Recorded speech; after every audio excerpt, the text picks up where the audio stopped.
Página 1. Filosofía de la redención, Philip Mainlander, 1876.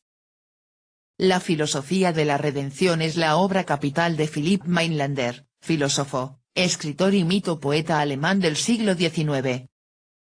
Su redescubrimiento, ocurrido hace algunos años, ha conllevado al renacimiento de su filosofía, variante radical de las doctrinas de Kant y Schopenhauer.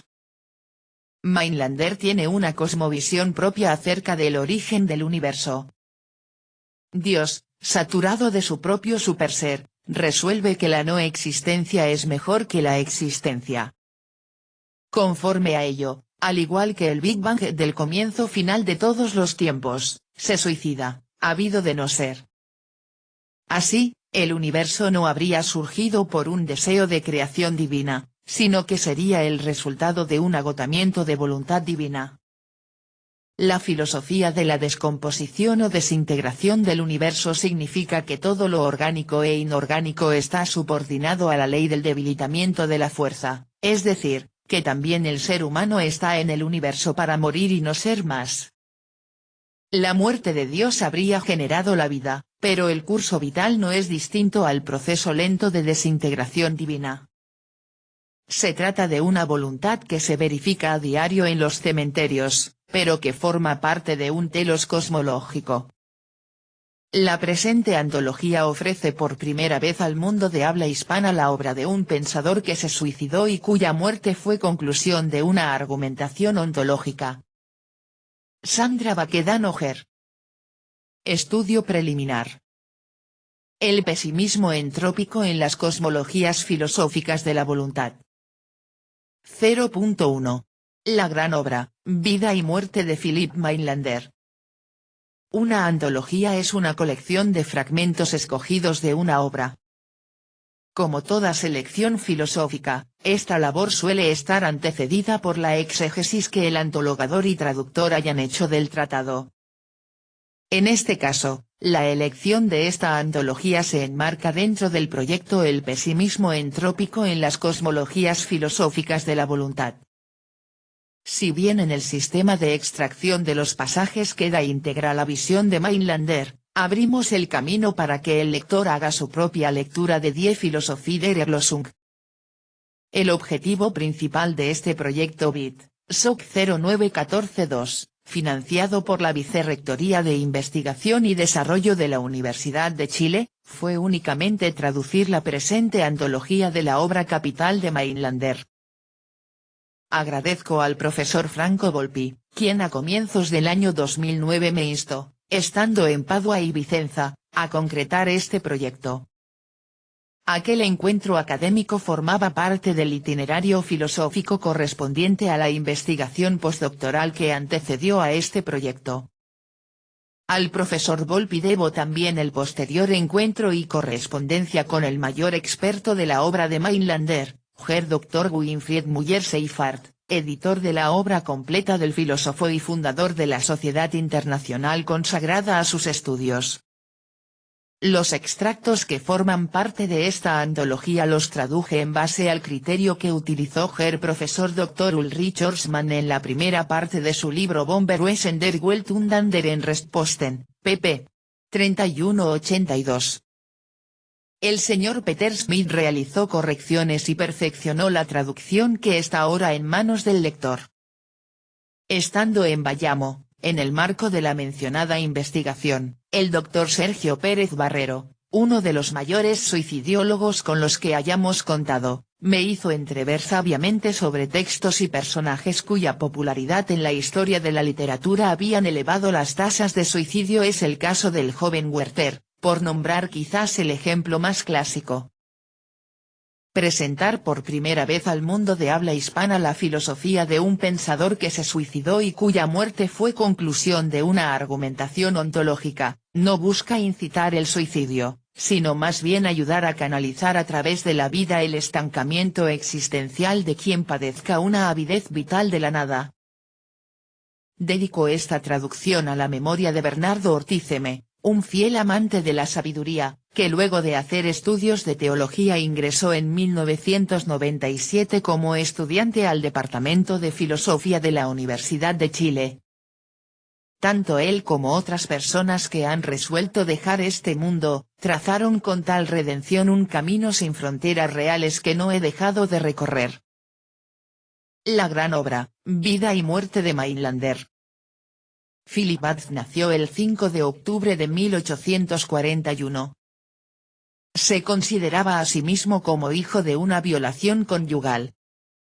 Tanto su madre como su abuela habían sido forzadas a casarse por pactos entre terceros. A raíz de ello, la abuela se sumía con nostalgia en oscuras visiones y presentimientos interiores, quedando engolfada en pensamientos místicos y religiosos. Philip recordaba que su madre tenía un temple melancólico, rayano en la locura, y confesaba que él había heredado de ambas mujeres su carácter. Tuvo 6 hermanos, 3 de los cuales se suicidaron. Philip recibió su formación escolar en Offenbach, su ciudad natal, situada a orillas del río Main. De ahí proviene su seudónimo Mainlander, región del Maine. A los 15 años abandonó la Realschule de Offenbach e ingresó a una escuela de comercio en Dresde, donde permaneció 2 años. Su padre, Georg Wilhelm Batz, dueño de una fábrica de cueros, había previsto para él una carrera asociada al oficio de comerciante.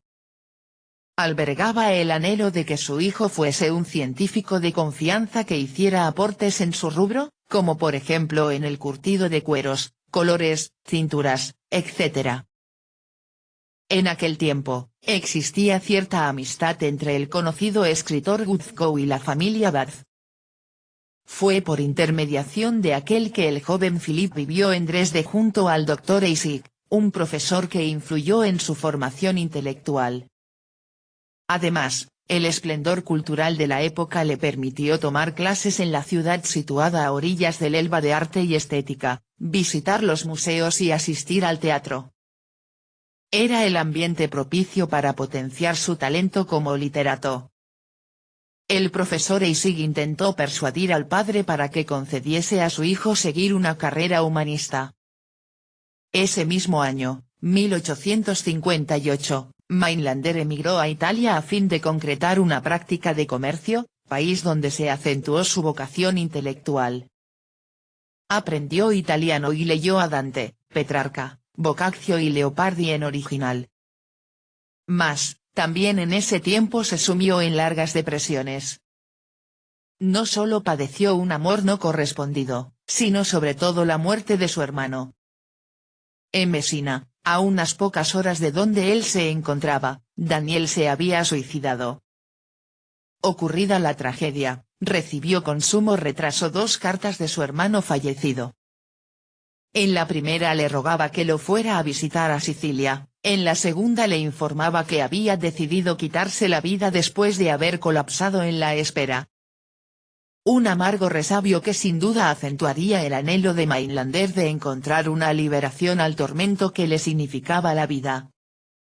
La intención de acelerar el curso de la suya incidió en su tendencia a cavilar persistentemente sobre la posibilidad de ser soldado para morir en el campo de batalla.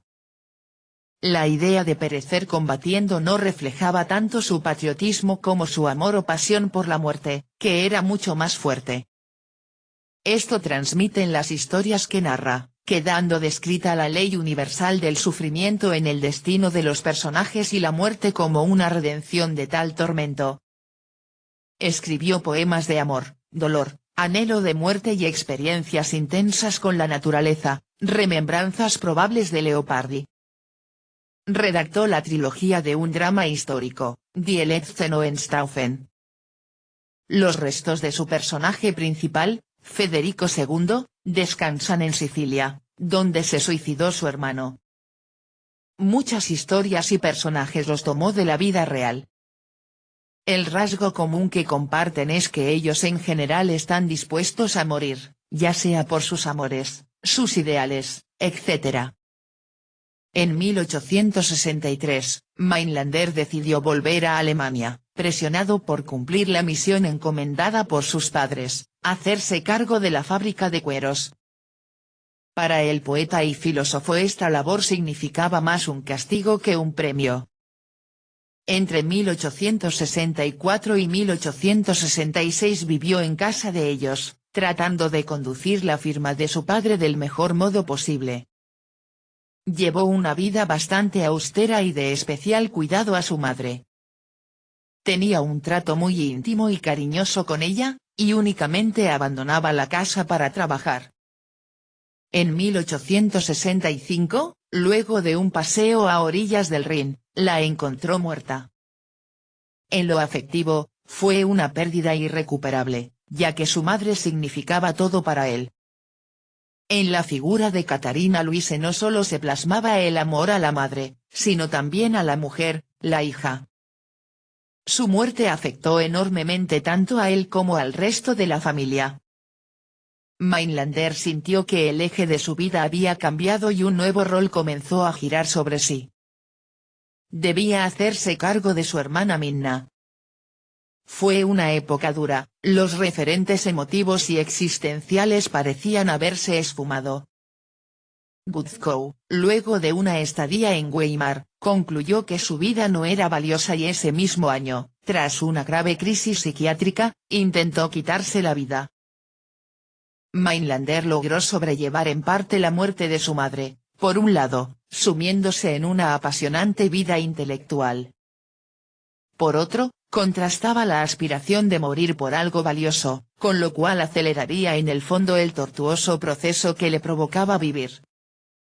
De hecho, en 1866 expresó explícitamente el anhelo de sacrificarse por una Alemania unificada.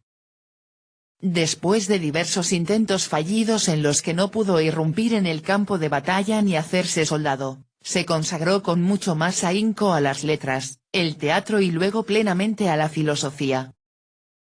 Vivió 5 años en Offenbach como un verdadero ermitaño. El padre, en tanto, vendió su fábrica en el otoño de 1868, con lo cual Mainlander en un comienzo se sintió liberado de las obligaciones comerciales relativas a su familia. Sin embargo, luego de esta venta los negocios sucesivos terminaron en fracasos. Si bien el padre ya no podía mantenerlo, por intermediación de él consiguió entrar como corresponsal de un banco en Berlín, el año 1869. El sueldo que recibía al inicio le alcanzaba para vivir con extrema humildad. Su esperanza de entrar a la Armada había nuevamente fracasado. Luego del ajetreo cotidiano que le significaba el trabajo, Mainlander se apartaba del mundo para cultivar su erudición.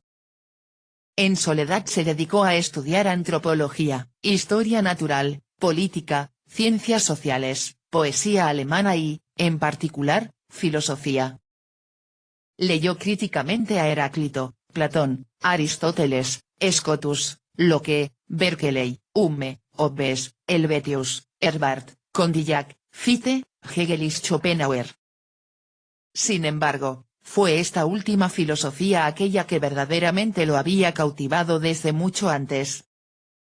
Leía a Schopenhauer, al padre del pesimismo, como un devoto lee la Biblia e incluso confesó que en horas de entusiasmo llegó a prometerse solemnemente a sí mismo, «Quiero ser tu Pablo». Debido al éxito de sus labores comerciales, Mainlander comenzó a recibir una serie de gratificaciones monetarias. Con ello, en él despertaría el deseo de convertirse en escritor independiente y consagrarse por completo a la filosofía y las letras, pero en un pueblo más pequeño, alejado del centro urbano. En 1870 quiso llevar a su hermana Minna a vivir consigo, puesto que el padre había tenido que vender la casa y la familia estaba disuelta. No obstante, estalló la guerra franco-alemana y la mudanza de su hermana no pudo concretarse. Entonces, una vez más renace su afán por luchar, de hacer algo por defender su patria, y, en definitiva, morir por un ideal. A causa de su edad, sabía que no podía presentarse voluntariamente. Sin embargo, en julio de ese año ocurrió un vuelco decisivo en el conflicto bélico.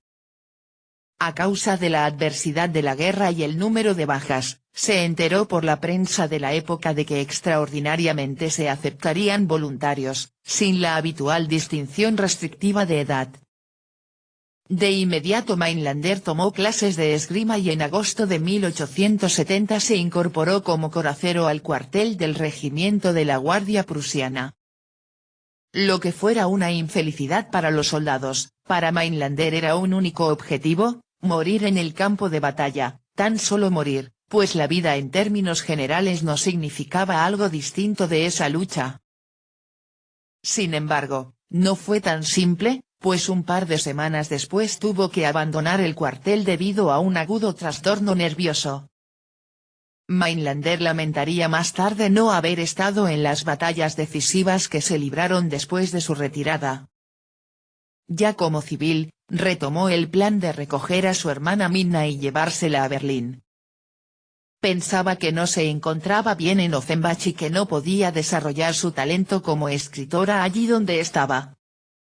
Pero, al viajar el año 1871 en su búsqueda, encontró a su padre enfermo, por lo que decidió renunciar al año siguiente a su puesto y hacerse cargo de él. Fue en esa época cuando Mainlander tomó conciencia de la necesidad de ordenar el caos filosófico que había trazado en diversos escritos y el de aquellos otros que aún eran solo pensamientos. Escribió en un estado de ensoñación el primer bosquejo de la filosofía de la redención. Luego de ocuparse intensamente con Kant y Schopenhauer, en tan solo 4 meses, redactó un segundo bosquejo de la obra. En el otoño de 1873, la concluyó provisoriamente. Continuó escribiendo, incluso bajo diversos estados febriles. A causa de tales ensoñaciones no se dio cuenta de que la bolsa de Viena había quedado en bancarrota y a raíz de esto había perdido casi la totalidad de su dinero. Al enterarse, comenzó a buscar trabajo y tras diversos intentos fue aceptado en un banco de Berlín.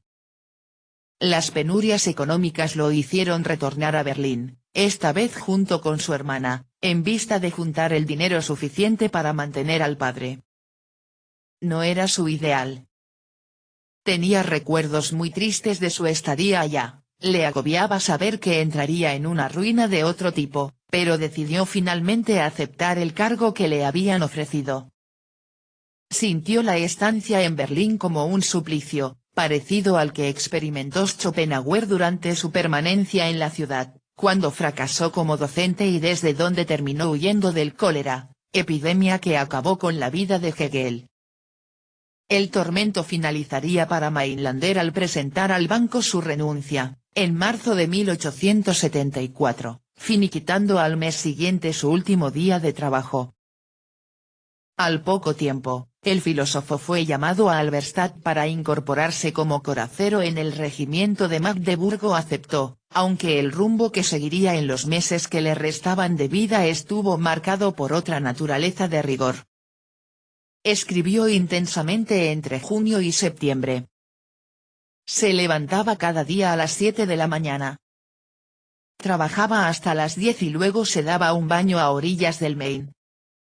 Decía que la corriente le ayudaba a escribir su obra, que lo liberaba, que le daba fortaleza.